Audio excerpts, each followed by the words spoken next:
podcast is part of the Sports Social Podcast Network. This is an ad for Roundup Weed and Grass Killer with Sure Shot Wand. It kills weeds down to the root, so they don't come back. It works for you, your neighbor, your neighbor's neighbor, and his neighbor's neighbor. It's Roundup Weed and Grass Killer with Sure Shot Wand. When used as directed, always read and follow pesticide label directions. This episode is brought to you by State Farm. Leaving out the avocado in your salad to save money is not good for morale or your fiber intake. Luckily, State Farm knows the value of the little things. It's why they've got options like insuring your home and ride with surprisingly great rates on both. Because you shouldn't have to give up what you love for great insurance. For surprisingly great rates, like a good neighbor, State Farm is there. Call or go to statefarm.com for a quote today. I say let's do a podcast. We're going to do a podlet. Welcome to one of the Love Tennis podcast podlets.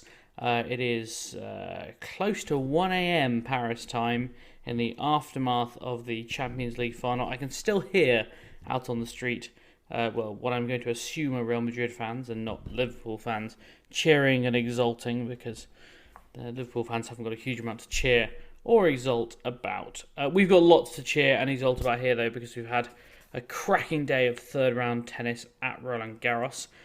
Just to run through the winners from today: Jannik Sinner, Andrey Rublev, Daniil Medvedev, Marin Cilic, Hubert Hurkacz, Stefanos Tsitsipas, Casper Ruud and Holger Rune, all picking up wins in the men's side. Someone asked me kind of relatively early on in the day, because they were hoping to get early copy filed and get away from the football, what's been the match of the day in the men's side? What's been the big one? And actually, all but two of the matches in the men's draw today were in straight sets. The one that actually stood out was, funnily enough, the one that I went to watch for a set and a half, was Andrey Rublev against Christian Garin. Calvin, it's actually the first time that I have... I think it's the first time. I may have watched him on grass. It's certainly the first time I've watched Christian Garin on clay.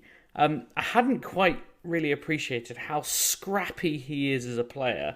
And Andrey Rublev, who won in 4 sets, but he did drop the second, and he did have to go to 13-11 in the 4th set tiebreak. I mean, this guy is not straightforward to put away on clay, is he? No, he's kind of like, if you were to describe a tennis player from Chile, you'd pretty much get to exactly what Christian Garin is. He's everything that you imagine from that sort of. He's not very big, makes a lot of balls, he'll scrap, he'll fight, has a couple of little weird tendencies. I guess you know what you're going to get, but then you know what you're going to get from Rublev as well.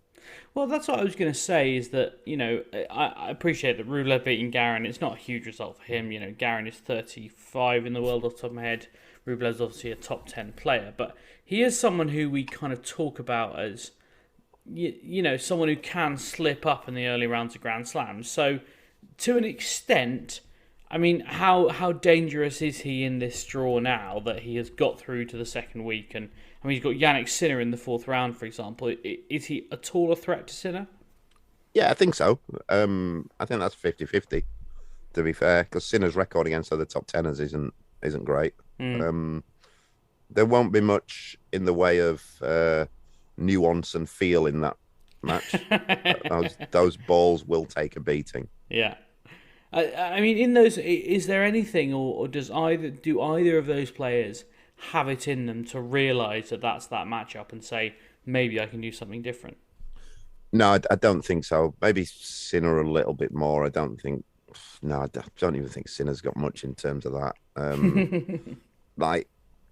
It'll be a strange mental battle as well, in that both players will know that the other player has struggled to beat other top 10 players, and both players will know that they themselves have, being that they're the other player. The winner of that match will play either Marin Cilic or Daniil Medvedev, both of whom picked up victory today. Marin Cilic beat Gilles Simon for the loss of just 5 games. I mean, this was kind of coming for Simon to a certain extent, because this is his last French Open. He's already said that. He was on a wild card. He beat Carreño Busta in what now looks like a real kind of last hurrah. He then beat Steve Johnson and was very easily dismissed by Cilic today. I mean, Calvin, you know Gilles Simon pretty well. I mean, what do you know him of? People who don't know him in the UK, what do you know him as? He was, for a long while, I'd say, the fastest player on tour. The best mover around the tennis court on tour.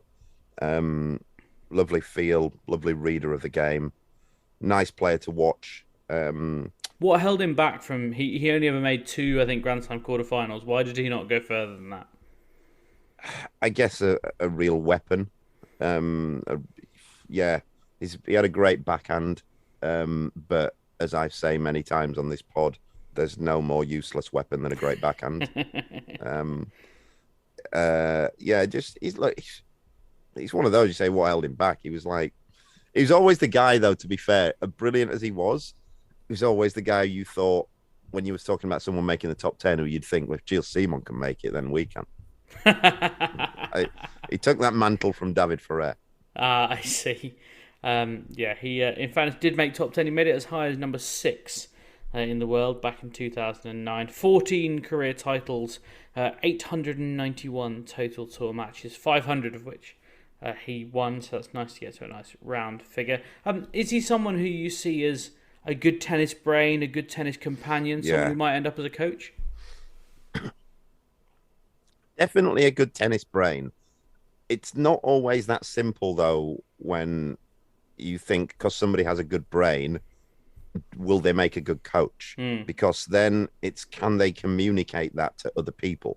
Sometimes it's just intrinsic in what they do. And it's the old concert pianist theory that if you sit a concert pianist down at a piano and tell them to tell you each individual key, one after the other, what they do, their brain freezes and they can't do it. It just comes naturally to them, and they can sit down at the piano, they can play the most beautiful symphony, but they can't tell you, I pressed this key, I pressed this one, I pressed this one. It's something that comes naturally to them.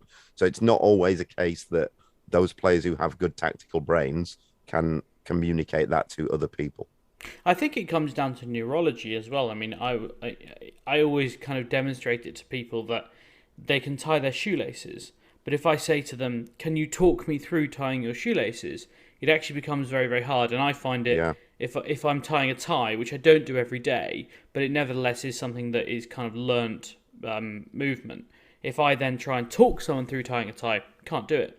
And it's literally, from a neurological perspective, I believe, it's a different part of the brain. You've got learnt things, which I think are at the back of your brain, in, I think, cerebellum, and then you've got the things that you think about doing, which are at the front of your brain. And as you practice them, you learn them and they go to the back of your brain. And I suppose if you want to teach someone something, you've then got to move it back to the front of your brain and understand how to do it again. Yeah, and also it's understanding how people learn, like what, and understanding different people. But again, look, we come back to, it's teachers. They're a bad teacher. We all had great teachers. I'm sure we all know, everybody listening will have a teacher who they thought that teacher was great. And then they'll have teachers who they thought that teacher was rubbish. But all teachers know the content. They all know the syllabus. Some can get it across to their pupils and some can't. But they all know the exact same content. Exactly. One man who knows the syllabus very well indeed is Daniil Medvedev. Although we thought maybe he was a dunce in this particular subject. We didn't think he could play on clay. Then we thought he could play on clay. Then he got injured and we thought he couldn't. He's into the 4th round, having not dropped a set. He hasn't just not dropped a set. He hasn't dropped more than 4 games in a set in the first 3 rounds. I mean, he's absolutely romped his way into the 4th round of the French Open. Calvin, I know you've been saying for a couple of days now that he's a genuine threat. We don't think that Marin Cilic is going to cause him a huge number of problems, but can you kind of explain why we didn't think Daniil Medvedev was a good player on clay, and perhaps why we do now? It's probably because he spent all last year saying that he hated clay and they should all be dug up. And and I never really understood why he was so against it.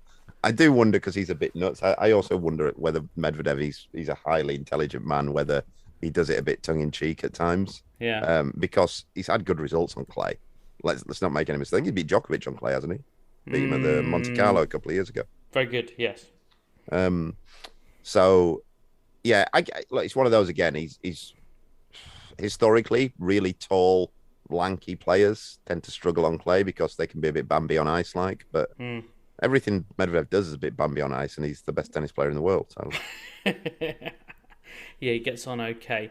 As I say, he's going to play Marin Cilic in the next round, having dismissed Miomir Kekmanovic, who we really thought might give him a good go, or at least take a set off him in the third round. As it is, he took just 8 games, and he will now face Marin Cilic. In the other side of that bottom half, Casper Ruud needed 5 sets to see off Lorenzo Sonego, although he did, in the end, do so quite comfortably, albeit in 5 sets, winning the last 2 sets. 6-4, 6-3. Hubert Hurkacz, meanwhile, who I thought would have a close match with David Goffin, had nothing of the sort. He lost just 8 games, 7-5, 6-2, 6-1. Casper Ruud and Hubert Hurkacz, Calvin, 2 guys who, to a certain extent, have gone under the radar over the last week or so, but both of whom you would look at and think, potential finalists on the right day. They both go under the radar most of the time, don't they? Yeah. Like if you were to ask a sort of casual tennis fan or a bit more than casual tennis fan to name the top 10 players in the world, I think most of them would name Ruud and Hurkacz last. Yeah, exactly. But even in Poland, I was speaking to someone who writes for sport.pl today, and he was saying that even in Poland, where his nickname is Huhu, he often jokes that he calls him Hu, because even in Poland, where he is the number one British male player, I should say, he is still just complete second billing to Iga Swiatek. And at Wimbledon last year changed things a little bit, but even now he's in the 4th round. He very much could make a quarterfinal. He very much could make a semi-final, and he will still just go under the radar. I don't know. I mean, he's not someone we classically associate with being good on clay, but he clearly can play on the surface. Poles play on it a lot. It's they have a lot of tournaments on clay, and there's a lot of clay courts. Every tournament I've been in Poland's been on clay, I think, over the years. Can't think of anywhere where I haven't. I've been quite a few times to Poland. I hope he does well. I hope he's one of those guys who there's no way he's not a great guy. Yeah. I don't even know him that well, but you can just tell he's just a top lad. Yeah. Speaking of lads, Holger Rune is through. He beat Hugo Gaston 6-3, 6-3, 6-3 in a match which I'm sure, and this is no personal slight to either of them, probably had the lowest viewing figures of any night match at Roland Garros so far, because it did clash with the Champions League final. As it happens, I saw Rafa Nadal at the Champions League final. Carlos Alcaraz was there with Juan Carlos Ferrero as well. I know that this is my favourite story of yesterday. Diego Schwartzman was openly begging for tickets in his press conference. I don't think I've ever seen someone so sort of like unashamedly use their platform to try and manipulate things. And, God bless Diego Schwartzman. He doesn't have much of a platform, in fairness. But he answered 4 different questions by saying, I do want a ticket, though. I'm not joking. If you can get me one, please get me one. I didn't see him there. In fairness, he may have been stood behind someone. I hope he got a ticket because he seemed really keen to get one. And he now has to go play Novak Djokovic as well in the 4th round. Which if Diego was stood behind somebody, he probably didn't see much football. Yeah, he better hope he was in a seated area. Stefano Tsitsipas saw off Mikael Ymer for the loss of just 5 games, which is a result that I don't think anyone was surprised by. Is Holger Rune a genuine threat to Stefano Tsitsipas, Calvin, or is he just an average player with incredible belief? He's not average. Look, he's starting to win enough. I've probably, not given him his due enough on that, but I just don't. I never thought he was average. I don't think he's top tier, and I don't think he will be. I think I think he could end up similar to, and this I say top tier. Look, I'm going to say he might be top 10, and that's that's almost top tier. Yeah, I think he could have a similar career to Casper Ruud. He's going to go up to at least 31 in the world at the age of 19. So I suppose in that sense, I know that Alcaraz is also 19, but he's kind of pushed the bar for what we expect of 19-year-olds. So to a certain extent, I wonder whether we should think, well, he's 31 in the world and he's 19 years old. He's got a lot of growing and maturing to do, and I don't know how much we've seen of him away from the clay. And they say that learning on clay is not a bad thing to do. The thing is, though, with what I would say when you say he has got a lot of growing to do, the maturing, from what I know about him, he's very, very mature. I'd be surprised if there's much development in that front going forward. I don't think we're going to get, I guess what we saw with, Tsitsipas, where he was a bit wild when he was younger and just grew up a little bit. I think Rune, he's pretty stable mentally. He's pretty good in that regard. He looks like he could do with an Alcaraz style summer. I think he looks. Yeah. If you just look at him, he looks like he could do with a little bit of bulk, a little bit of strength, a little bit of kind of. Not many lads have those kind of summers, James. No, they don't. Let's move on to the women's draw, shall we? I think we should rather quickly. We saw, there was a lot of action on both sides of the draw today. It was a pretty remarkable day in the women's draw. Jess Pegula is now the second highest remaining seed in the women's draw. She's the number 11. The top 10 has been all but wiped out, except for Iga Swiatek. God bless her. She sort of got asked to put her pundit hat on in the press conference, and she said, the journalist in question said, I wonder how you see the draw right now for both the top and the bottom half. She says, the top half, it seems kind of, not open, but there's good players. It seems like maybe it's fallen apart a bit. I don't know. I feel bad, and I should know this, but I have, and then this is literally what she said. She said, I haven't seen the bottom because I don't have I can't ever find the frickin' PDF, like the sheet where you just look at the sheet. It drives me nuts. I have the app and I still can't see who's going to play who, which pretty much sums up tournament frustration. I feel the pain there, because the French Open app is absolute rubbish. If you're looking at the draw, when you get, it's fine in the first round. All the names are there. I'm doing it with my hands here, and none of the listeners can see me. But if you're doing it on the first round, all the draws are there. But the screen, if you want to look who's in the semis or the quarters, you have to keep on scrolling down to get there. And there's a set format for draws, and it's the same with all the apps. I don't get why they can't just put them on the PDF. The ATP app, to be fair, you can tap PDF at the top and you can see it. That's the format that we want to see it. And on there, on the draw, it says the seeds. It tells you what ranking the seeds are. It tells you how many points you get for each round. It tells you how much prize money for each round. That's the stuff that we want to see. These weird formats that all of the different tennis apps and websites use, it's nonsense. There you go. Well, just to give Jess Pegula, if she's listening, a little bit of info, she's playing Aryna Badosa in the fourth round, which, let's face it, is a much easier draw than she might have imagined when things first came out. She beat Tamara Zidansek, Pegula, today, 6-1, 7-6. I was actually in the media bar with Tamara Zidansek's coach after the match, and he didn't seem too bothered about it. He seemed more bothered about making sure the Tsitsipas match was on the telly and making sure he had a beer. So I don't think he was too sad about a third round defeat for Tamara Zidansek, although credit to her, that is something to be proud of. Jess Pegula, as I say, is the second highest seed left in the entire tournament, because Aryna Sabalenka went a set up on Camilla Giorgi and then lost 12 of the next 13 games to go down 4-6, 6-1, 6-love. Calvin, I put this in the WhatsApp group. I said, Sabalenka gonna Saba, because that really was.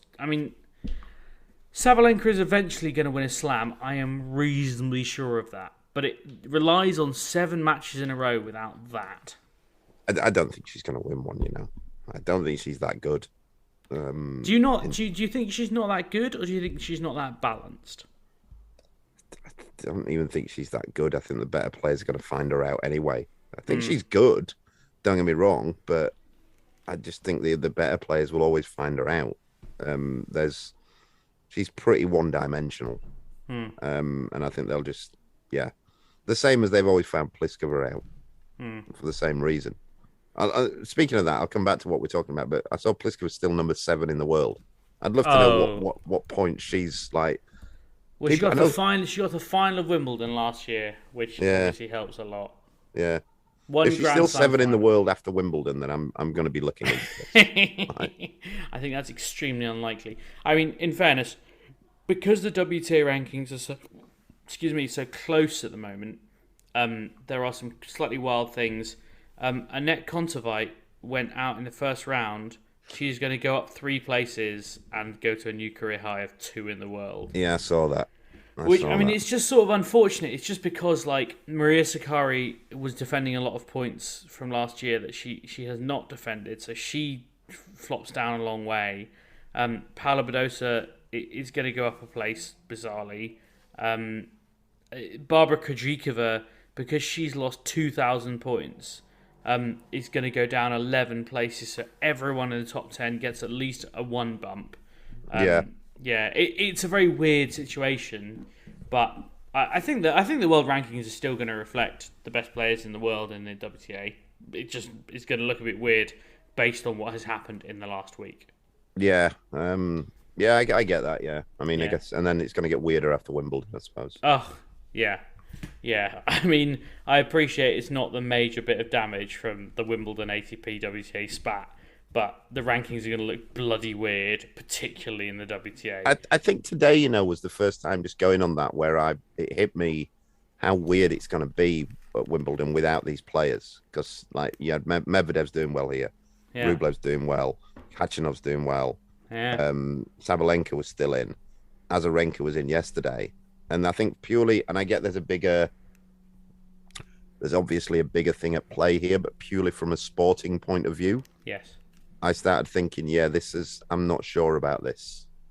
I mean, so just for reference, 3 of the last 16 of the men's are from what will be banned countries in Wimbledon, and 3 of the last 16 in the women's are also going to be from banned countries. Veronica Kudamatova, and we'll come on to it, got through today. Daria Kasatkina got through today, and Alexandra Sasnovich as well. Now, they may not get through Wimbledon, but you can see the kind of effect that's going to have. Paula Badosa was the victim of Veronica Kudamatova. She's the number 3 seed. She went 6-3, 2-1 down, and then retired. She had treatment on a knee injury at 5, or what looked like a knee injury at 5-2 in the first set. Calvin, I know we talk a lot about WTA draws falling apart, but I suppose you can't do anything about an injury, can you? Like, it's just something that happens, and it's annoying that it's the number 3 seed Paula Badosa, who probably would have been Swiatek's semi-final opponent. Yeah, that's disappointing because you could put an argument together that Badosa is one of the next level down from Swiatek, and you would give her a 20% chance.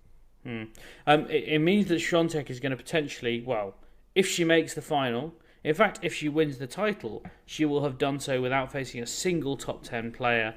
The most difficult route she can have to the final is her 4th round opponent, Zhen Qin Wang, then potentially Jessica Pegula, then, potentially Daria Kasatkina, which would be the hardest, by seeding at least, opponent she could have in the semi-finals.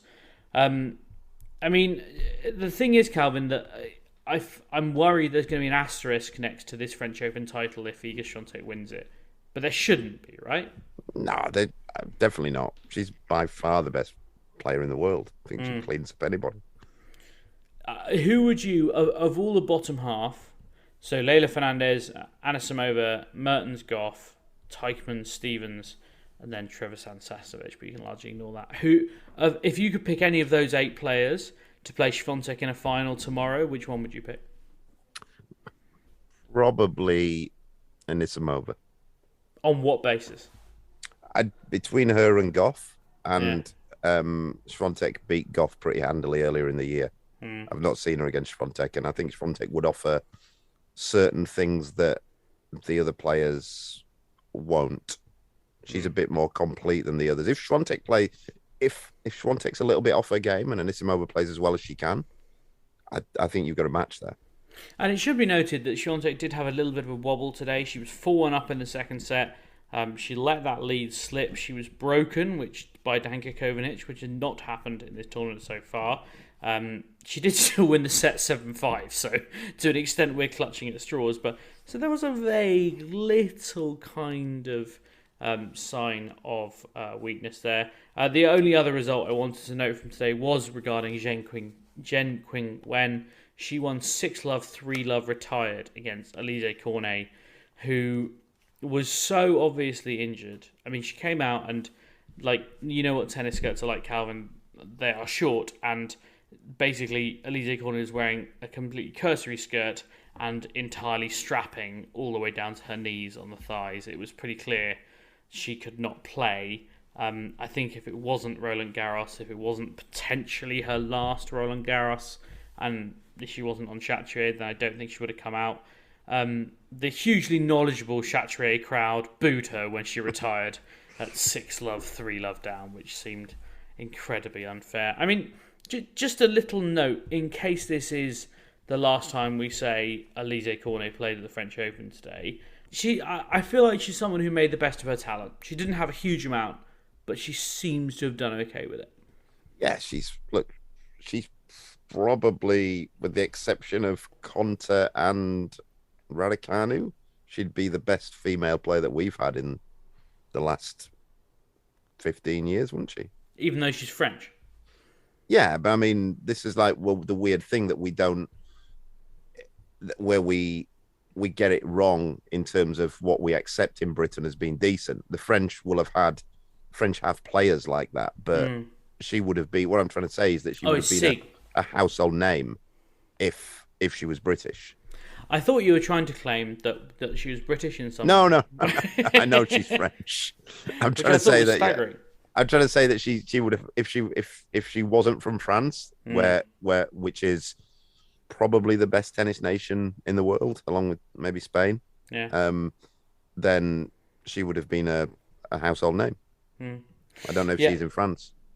Yeah, I think she approaches that. She's been as high as 11 in the world. She obviously made a quarterfinal of the Australian Open earlier this year, and she made the fourth round of all the other slams, which, in fairness, is not a bad record. There are plenty of players out there who never make the fourth round of a slam. So that seems to me to be quite admirable. As for tomorrow, it's the top half of the men's draw. It means we've got Djokovic against Schwartzman, which I think is going to be very one-sided and we don't need to talk about.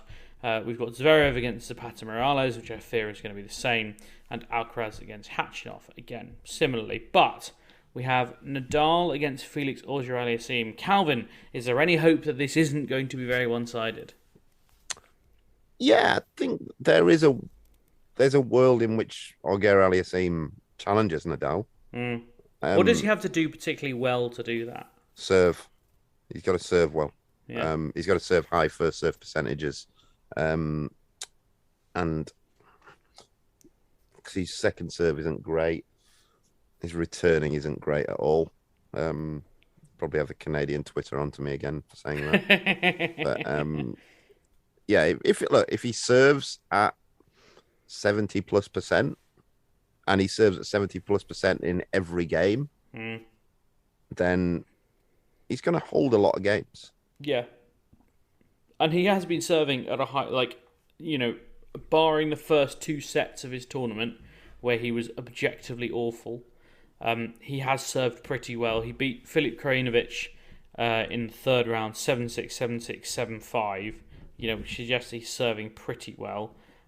So that would suggest we might get a bit of a contest. They will be on third on tomorrow on Chatrier, whereas Djokovic and Schwartzman will be second on Long Glen. Make of that what you will. I'm sure people will get very excited about what that does and what that doesn't mean. It means very little, if anything. In the women's draw, we've got Martina Trevisan against Alexandra Sasnovich, Jill Teichmann against Sloane Stephens, Elise Mertens against Coco Gauff, and actually, for me, what is the pick of the day, Leylah Fernandez against Amanda Anisimova. Leylah Fernandez is a massive improver on clay, Calvin. She's not someone we would think about as being a clay court player, but she's potentially got a real chance to at least give Anisimova a very hard time, hasn't she? Yeah, she's a good player, Grand Slam finalist. Indeed. I think Anisimova will come through it pretty comfortably, I would think. I think we're probably looking at a 4-4 there, something like that. Well, that's a shame. It was going to be my match of the day, but it's actually so early that it doesn't matter because I definitely won't make it up for that because I think it's going to be an 11 a.m. start. Anyway, do tune in for as many of the matches as you can. It's a Sunday, so you've got no real excuse. And then after that, wait around and download the next podlet from the Love Tennis podcast. It's been me, James Gray, and him, Calvin Betton, and thank you very much for listening.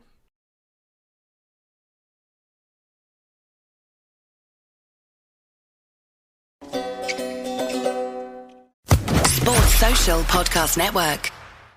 Sports fans, come experience the FanDuel Sportsbook at Live Casino and Hotel for all your sports betting action. The ultimate place for any sports enthusiast. Take advantage of our 24/7 kiosks, massive video screens, and watch all the action from the best seat in the house. Make every moment more at the all-new FanDuel Sportsbook at Live Casino and Hotel in Hanover, Maryland. Please play responsibly. Gambling problem? Please call 1-800-GAMBLER or visit mdgamblinghelp.org.